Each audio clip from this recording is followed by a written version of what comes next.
Hey guys, day 32. Oh, I didn't bring the book with me. Well, oh well, you guys probably figured it out by now. So this is day 32 of 100 ways to motivate yourself. And I'm Sherry Capella, just sharing with you what I'm learning as I'm learning this, how to motivate myself over the course of the next, 60 some days, day 32 of it. So today is day 32 and it's awesome. Today is called Be Your Own Disciple. And when I first read that, I'm like, okay, confused. Don't really understand what that means. But this was an aha moment for me, okay? So I'm very much hopeful that it might be an aha moment for you. So be your own disciple. So the last few days, we've been talking a lot about willpower and how, a lot of us feel like we don't do things because we don't have willpower, or our get up and go, got up and went. We lost our drive, we lost our ambition. Life happened, we're just too busy. We get older, we don't have the energy. We start getting overweight, we start not chasing our dreams. We just start not living our greatness and stepping into our potential. So day 32 is an awesome way to turn things around for yourself. Happy birthday, Keith Eklund. So anyhow, I'm just gonna dive in and start sharing day 32 with you. So the author asks, why do we claim that we have no willpower? And he talks about how when we claim we don't have willpower, it's like our own misguided desire to protect ourselves. Seems like it's a little familiar. As I'm reading that, I'm like, yeah, I kind of relate to that. It's like there's some kind of secret payoff when we say, oh, I just don't have the willpower anymore. Or if we deny ourselves the existence of willpower, then we're no longer responsible for developing it. And it just becomes like a relief. You guys, that resonated with me so much, like so profoundly. I was like, wow, like I pretended it wasn't there and it just, made it acceptable for me.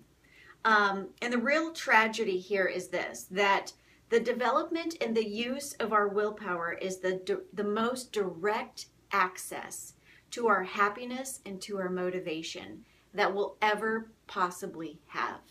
So the more you actually enact and use willpower the way that you're meant to use willpower, by just acknowledging that you have it if you have a pulse, that is our direct and fastest way to assured happiness and motivation. And that by denying willpower, the very act of denying and pretending like we don't have it is the very act of shutting down our spirit. You guys, that's powerful when you think about it. Like if you feel like, man, when I was younger, I had all this drive, I had all this ambition. I was going to be somebody. I was going to do something. I was not going to be the 45-year-old who had thunder thighs. I was not going to be the soccer mom with the mom bod. Whatever your dilemma is, whatever your mountain is. If you used to feel like you were never going to be that person and now you're that person, you're killing your spirit by denying your very birthright in the fact that you have willpower. You're just confused. You're overthinking life. You're overthinking everything. You're just not planned. You didn't get on your deathbed. You didn't get a vision for your life. But you know what? It's not too late. You still have time. All right. See, life coach in me wants to just kind of, but I digress. I'm getting back to the book. To many people, willpower and self-discipline is actually a form of self-punishment. Ding, ding, ding. Oh yeah, that one resonated. By giving self-discipline this negative connotation, we get excited about not doing it. Because we're kind of like, it's a negative thing because we see willpower and self-discipline as self-punishment. But self-discipline, by the very nature of the word discipline, comes from the word disciple. And therein lies today's title, How to Be Your Own Disciple. So what to be a disciple is, or what self-discipline is is a decision to use self-discipline, is a decision to use your will to become your own disciple. So I did a little bit of digging on this because I thought that's an amazing play on words. Like if you think about discipleship, for the most part, discipleship is inherent on scripture from like the disciples of Jesus, that kind of thing. But the disciple is basically the one who is taught or trained by the master. So if you really dig deep into the psychology of this, think of it as the master is your brain, your conscious awareness, and the disciple is your subconscious awareness. And so your master, your conscious awareness, is basically telling your subconscious, get off your butt and do something. Okay, so it's like the lower part of you becomes the disciple. So become your own disciple, meaning also, sorry, I had a reminder to do this video. Also become your own master, enact your own will. You know, if you got to trick yourself, but become your own disciple. Decide to follow yourself. Decide to lead yourself. You get it? I mean, it's kind of self-fulfilling, but it's awesome if you're able to go to that cerebral of a level to think about this. So once you decide to be your own disciple, your life adventures get more interesting. You get stronger. And the author says that you start to develop more self-respect. You guys, that is so true. I mean, right now for me, I am so motivated by the fact that I'm on day 32. I've told you this if you've been watching these, I'm a reformed quitter. I'm on day 32 of doing something, of showing up, of becoming my own disciple, of building my own self-respect. I'm not gloating here. I'm telling you, I'm somebody just a few steps ahead of you, and I'm doing it. If I can do it, you can do it. Come on, I'm just a 45-year-old mom. That the adventures of your life get to be more interesting the more that you become your own disciple. You become stronger, you start to develop your own self-respect. The author then goes into some research he did with Ralph Waldo Emerson, the great. Evidently, Ralph did a story where he talked about the Sandwich Island warriors. Maybe history buffs out there know about these, but this was my first introduction. Evidently, there were these Sandwich Island warriors who they used to have this belief that when they killed their enemy, the warrior who killed the enemy assumed the courage of the man he had just killed. And so that's how they motivated themselves to go into battle. They went in there because they saw it as a strengthening of their warriorhood, of their courage, of their character, of everything. That they assumed the power and the courage of the person who they just killed. I just think that is amazing. I mean, obviously it's horrible, but it's amazing when you think about it. And the power of the dead people going into the warrior as a means of strengthening their will to persevere and to conquer. So the author goes into saying that to do things every day that we should do things every day that we don't want to do. And that it helps us to build our will because we get good at whatever it is that we're practicing.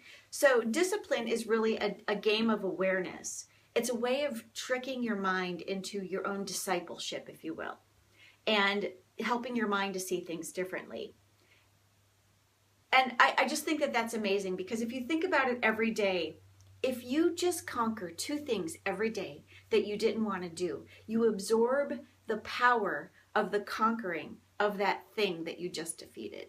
You know, that's kind of the analogy of the Sandwich Island warriors here. So whatever it is that you don't want to do, there's a theory called Eat the Frog.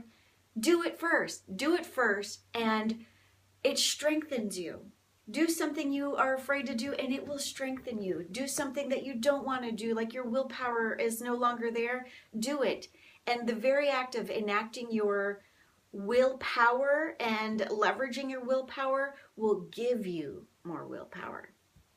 So I just thought it was a really good chapter. So here's the part where I layer on the Sherry part of it. I loved this chapter. I thought it was amazing because it kind of brings full circle what it is that I'm studying in my life coaching courses right now. My current life coach, Hannah Keeley, has just recently taught me this amazing philosophy of how our minds have been conditioned by our culture, how our minds have been, we've been succumbing to the reality of what we perceive as reality of the society around us and what the social norms are. She talks about how we live in a culture where we have to feel like doing something before we do it. And then by the act of doing it, after we feel like doing it, then we become something. When naturally in the real world, the reality of our existence, the fact that we have will within us as a birthright, as part of our heartbeat, the fact that we have the power within us, that we need to realize that what we need to do is to do something first, and then you will feel it. So don't wait to feel it before you do it. Do it, and then you will feel like doing it. And that's where the momentum comes in. I just thought that was awesome. She went on to teach me how 80% of all change is psychological and 20% of it is mechanical. You guys, that is power. Think about it. 20% is power. So if you just change your mind, the psychological part, that's 80% of already being there. That's just questioning your reality. Question why you think and do things. And then change it. Make a new decision. And you're 80% there. Because it's 80% thought. So 20% of everything in life is doing it. 80% is just thinking of it. Tip the scale to make your life great. The distance between your dreams and your reality is in your discipline. So your dreams and reality, the only thing that's stopping you from getting there, from your dream to your reality of your dream coming true, is how much you are willing to discipline yourself.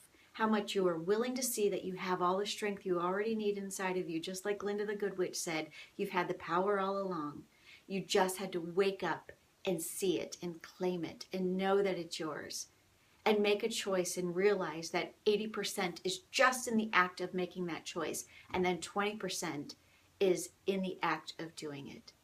So start doing it before you will feel it. And then pretty soon you'll feel like doing what it is that you need to do in order to step into your greatness.